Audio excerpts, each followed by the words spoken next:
구독자분들의 부의 사다리를 제공해 드리겠습니다. 안녕하세요. 부의 사다리입니다. 네, 오늘은 10월 14일 금요일 장 마감 후에 SK케미칼과 SK바이오사이언스에 대한 영상 올리도록 하겠습니다. SK케미칼 그 소각을 10월 5일에 공시했고요.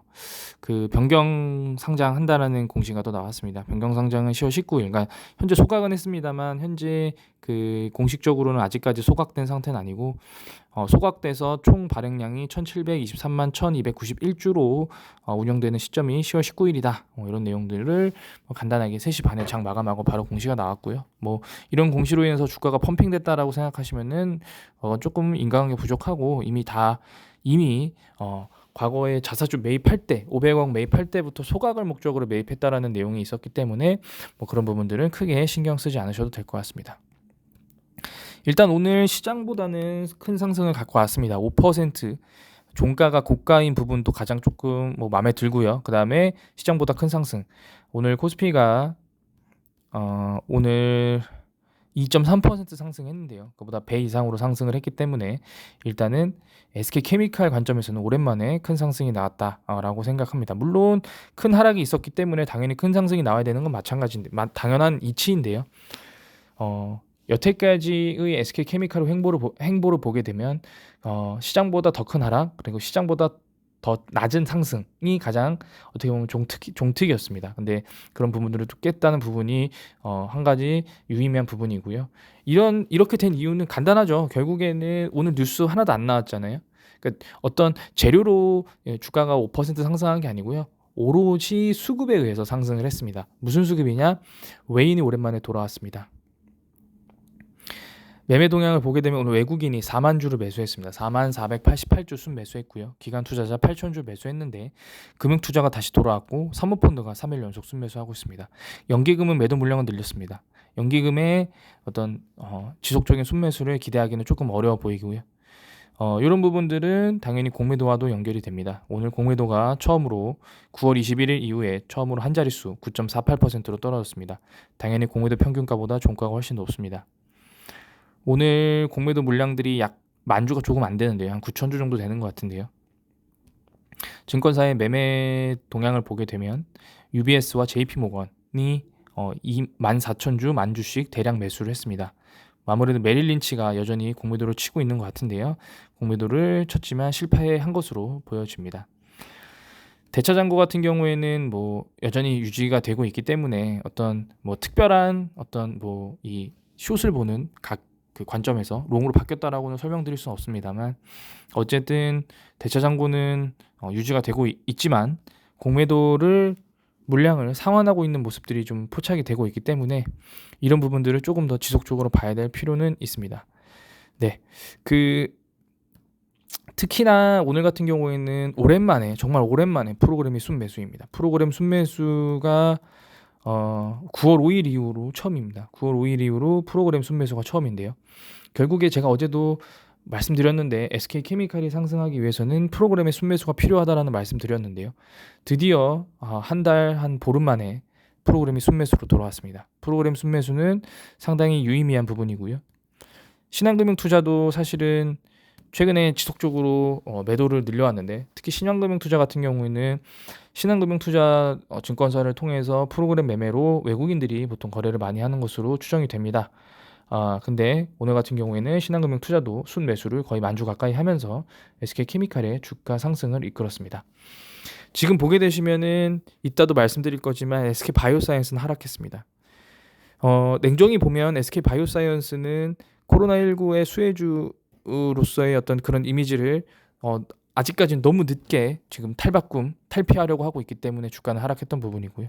SK케미칼은 SK바이오사이언스가 상장하면서 코로나19 테마주로서 이미 편출이 됐고 주가가 지속적으로 하락하고 있는 과정 속에서도 친환경 플라스틱, 이음이라는 플랫폼이라든가 코폴리에스터, 그다음에 증산, 그다음에 수소 스팀 사업 부문 물적 분할해서 SK 멀티 유틸리티를 만들고 어떤 이런 넷제로에 포커스된 사업들을 지속적으로 하고 있었기 때문에 SK케미칼은 다시 한번 펌핑을 받는다라고 하면 자회사인 SK바이오사이언스 덕분에 상승하는 게 아니고 SK케미칼과 SK멀티유틸리티의 사업 부문으로 상승할 수 있는, 현재 지금 뭐 IPO도 철회가 되고 있고 그다음에 물적 분할도 해서 재상장하는 것들이 이슈가 되고 있기 때문에 아무래도 SK멀티유틸리티가 국내 시장에서 상장하는 부분들은 상당히 어려운 부분이 있다. 그렇게 되면은 SK멀티유틸리티의 사업이 시장에서 관심을 받게 되면 그 직수에는 바로 SK케미칼이 올 거고, 만약에 그렇게 시장에서 관심을 받게 되면 다시 한번 SK케미칼과 SK바이오사이언스의 물적 분할로 인한 주가 폭락이 언급되면서 SK케미칼은 SK멀티유틸리티를 상장할 수 있는 그런 환경을 확보할 수 없다. 이런 내용들이 시나리오가 이어질 수 있을 거라 생각합니다. 그래서 SK케미칼이 오늘 SK바이오사이언스가 하락했음에도 불구하고 상승했던 이유는 일단은 당연히 뭐 시장이 상승했기 때문에 상승을 했겠지만 이런 코로나19에 조금 이미 미리 벗어나 있는 부분, 그래서 뭐 과거에 한 몇 달 전 리포트도 보면은 SK케미칼이 3분기에도 실적이 더 늘어날 거다 이런 내용들로 보고서 나온 적이 있는데요. 당연히 연결 영업이익은 매출이나 연결 영업 매출액도 다 빠질 겁니다. SK바이오사이언스가 빠지기 때문에. 다만 SK케미칼은 배당도 별도 영업이익으로 하기 때문에 이 본 사업의 매출과 영업이익이 중요한 부분입니다. 이런 부분들이 아무래도 다른 기업들보다는 상승 추세에 있기 때문에 그로 인한 상승이 나오지 않았나라는 생각을 조심스럽게 해봅니다. 네, 이상으로 SK케미칼을 마치도록 하겠고요. 다음으로는 SK바이오사이언스에 대한 영상 올리도록 하겠습니다.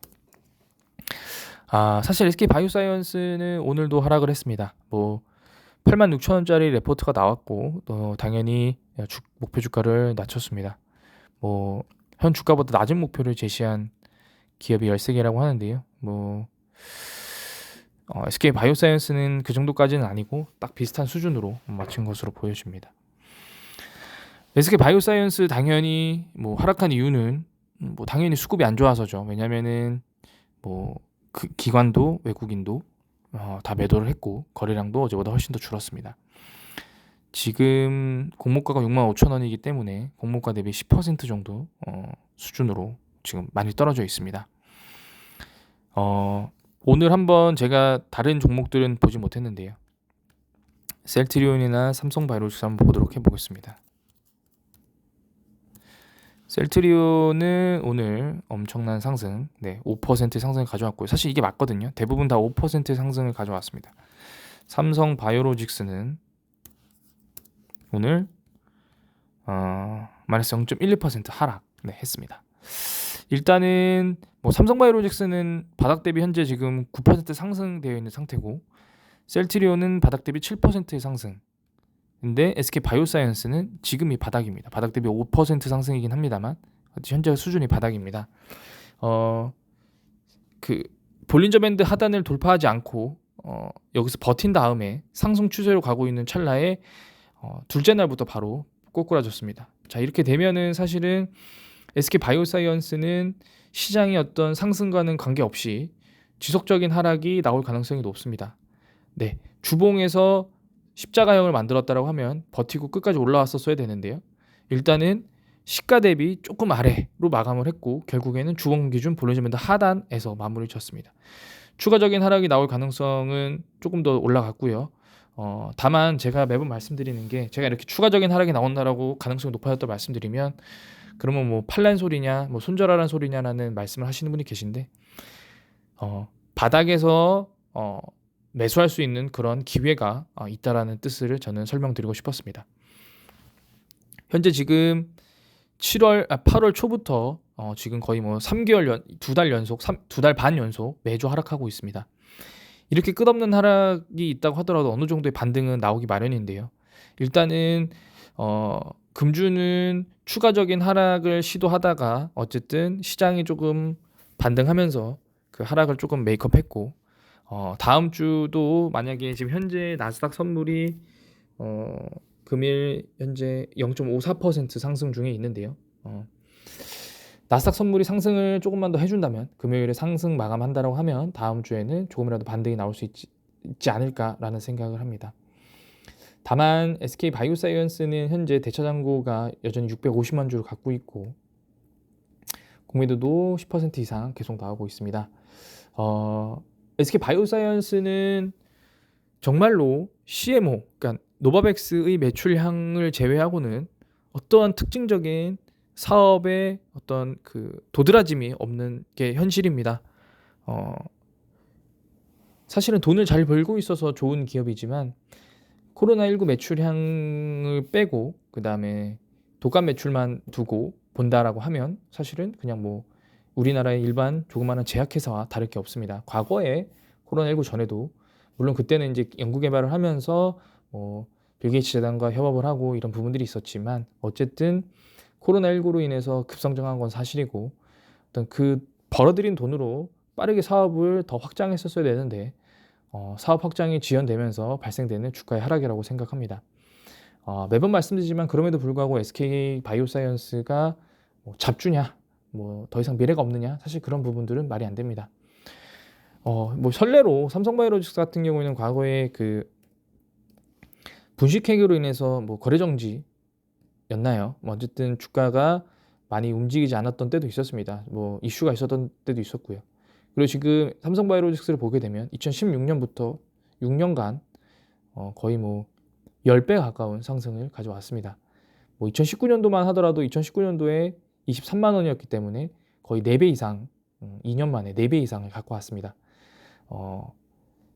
SK 바이오사이언스가 결국에 이제 시작되는 신생회사라고 보면은 물론 코로나19의 어떤 그런 이 양적 완화로 인해서 주가 펌핑이 있었습니다만 결국에 수개월 그 다음에 1, 2년 정도가 시간이 흐르면 이런 그 mRNA 플랫폼에 대한 어떤 그런 새로운 사업 확장과 그다음에 폐렴구균 백신, 그다음에 콤보 백신 여러 가지 백신 사업으로 그리고 위탁 생산을 통해서 시장에서 신뢰를 다시 얻게 된다고 하면 충분히 연고점도 갱신할 수 있는 이 신고가를 갱신할 수 있는 그런 상황이라고 저는 생각합니다.